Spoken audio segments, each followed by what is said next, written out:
আলহামদুলিল্লাহ, আজকে আমার টাইগার মুরগির বাচ্চা বোর্ডিংও দিলাম। এই যে দেখেন, এ গ্রেডের বাচ্চা। সবাই দোয়া করবেন সুন্দর সুস্থ যেন থাকে।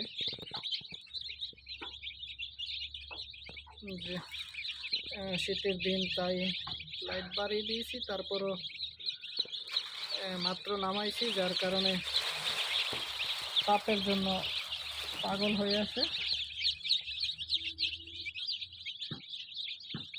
এই যে দেখেন, টাইগার মুরগি সম্পর্কে যে কোনো বিস্তারিত তথ্য জানতে আমার সাথে যোগাযোগ করবেন। যে কোনো ধরনের সহযোগিতা ইনশাল্লাহ আমি আপনাদেরকে করার চেষ্টা করব।